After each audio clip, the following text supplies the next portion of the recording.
you get to the end of the interview and the interviewer asks, "Do you have any questions?" And you say, "No, I think that just about covers everything. Thank you." Wrong answer. You need to have questions and not just be the one giving answers in your job interview. I'm Dahlia, and I'm a career strategist helping people get out of their current, not so fulfilling jobs and into really highly paid work that they love.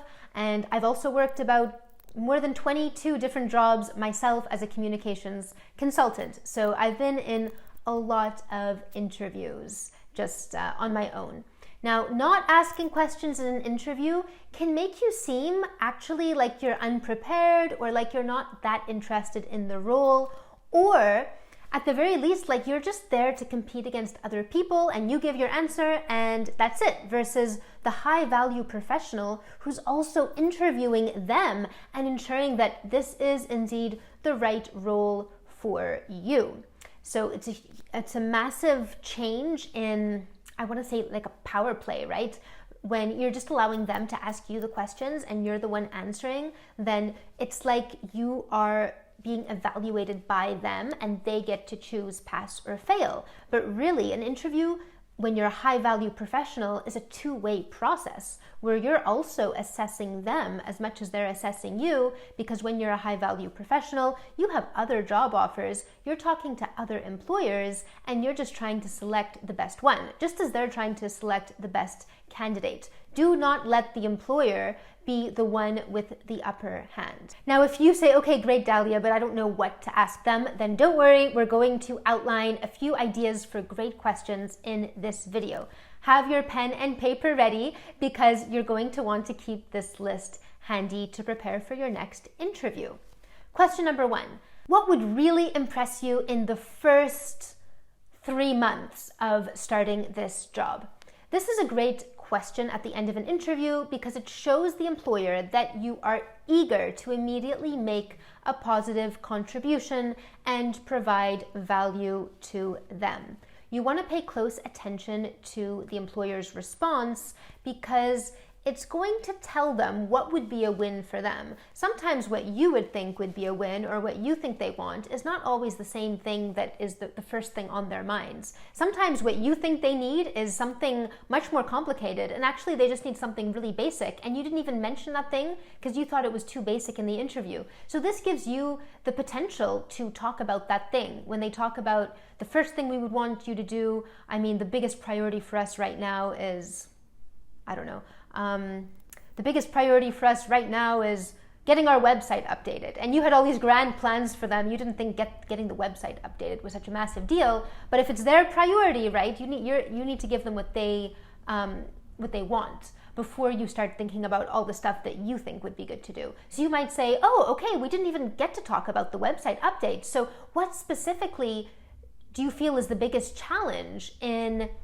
getting the website updated," right? And then you can talk about that and already start making a plan towards what you're going to do for them. And now they're already seeing you in that role. Now they're already seeing those key things that they're desperate to get done happening when you're on their team.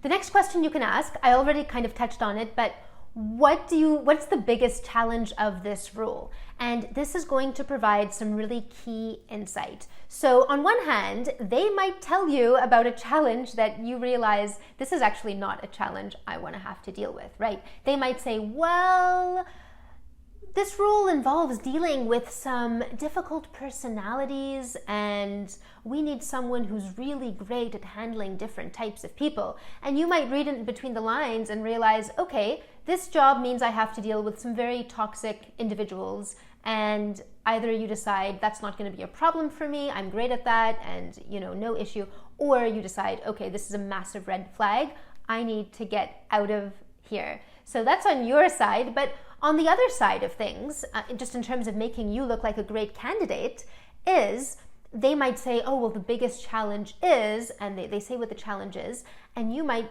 be able to give them an example of, oh, that's actually a challenge I have handled before, and it just helps. That might be something that you didn't mention yet in your interview. So now you can mention it. You can show them that for you that challenge is completely surmountable. You can give them the direct example, or you can say, oh, well, like I mentioned in my previous answer, that is something I've already dealt with. So I'm totally on board, ready to go, ready to handle that, no worries. And you can reassure them even more.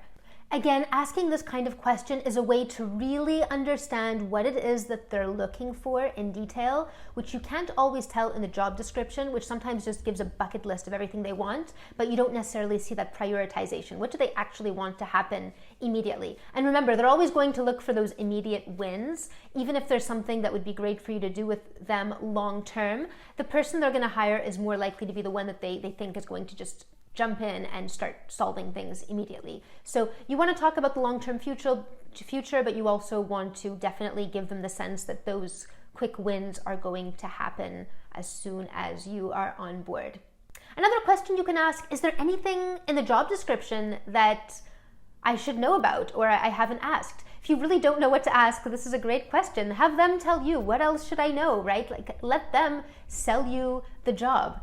And the employer appreciates job seekers who want to know more details, who don't just apply for a job because, oh, it's a job, I should get a job, and you're trying to fit yourself into their mold. They want someone who really wants to understand what the job is in detail and know that you're applying to it because you genuinely think it's the perfect fit for you. This is also why it's so important to really thoroughly understand and have clarity on your career direction, because when you have that, you can easily explain, this is why this job is a perfect fit for me, and you don't have to pretend to be motivated or anything like that, because you're so genuinely motivated. You know your career direction, you know this is the perfect fit for your career direction, and all you have to do is tell them how that fits in with your career direction.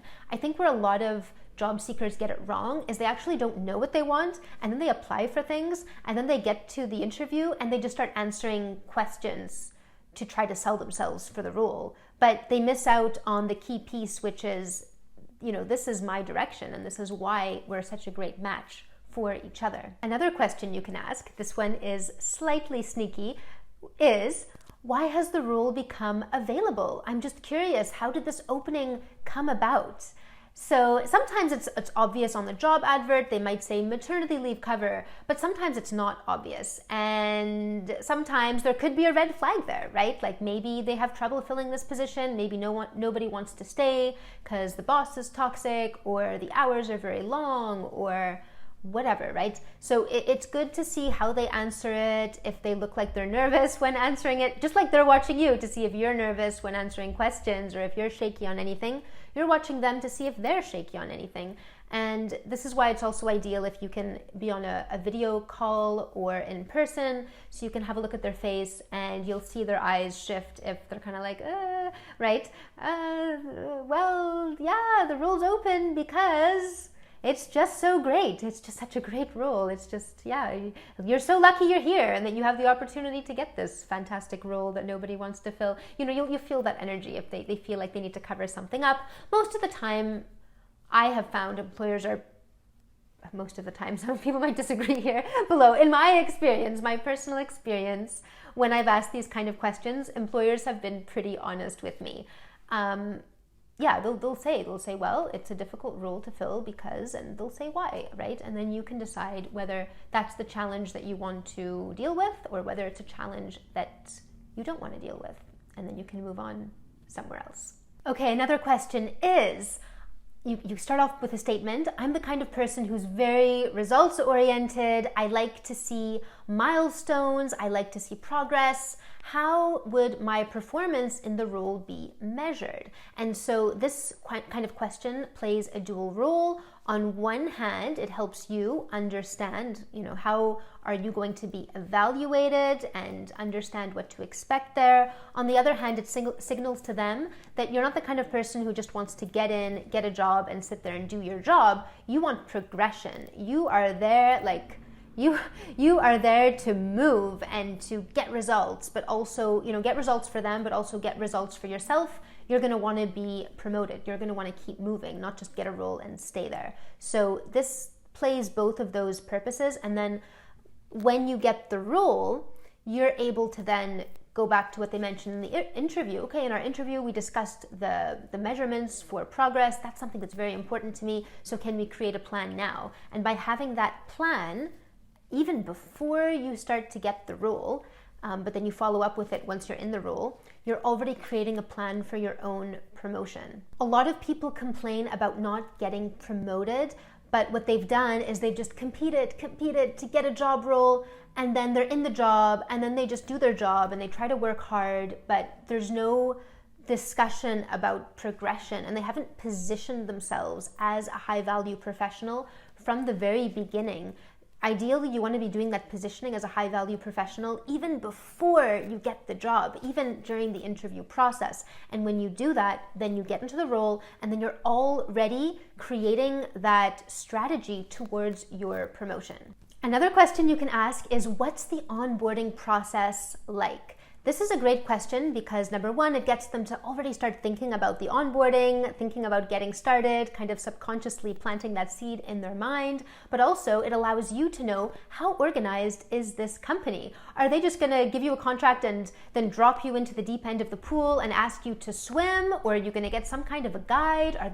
How organized are they? Are you sent in with the sharks and just told to do your best not to drown? Or are they actually going to take care of you and have a good strategy to bring you onto the team? It also helps you understand how long the process might take, so that when you're interviewing with other employers, as you should be if you are a high-value professional, then you have a kind of a rough timeline for how long this process might take. You can also ask that as a question, by the way. What's the onboarding process like, and how long does the onboarding process typically take? When do you expect to have the hiring done?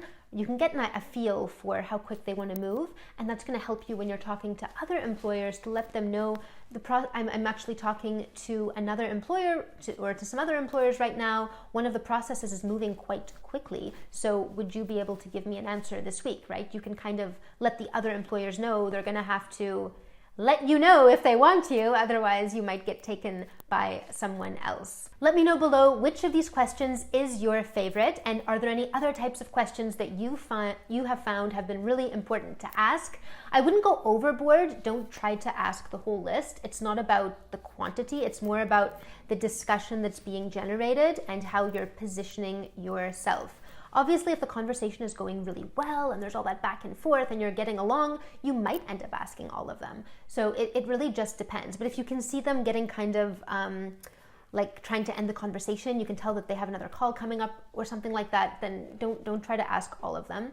But do make sure you've at least minimum asked one, because it just shows that you're also in control of the conversation. You're not just the one there getting interviewed and competing for the job. Now, if you want to get more advice on landing your dream job in the new economy as a high-value professional, like I said before, you'd never want to be depending on that one interview and please, please, please give me the job. You should have multiple employers fighting to have you on board their team. So if you want to know how to do that, I have a free class for you. I'm going to put the link to that below so that you can sign up and check it out and make this the year that you land your dream job as a high-value professional. And I will see you on the next video.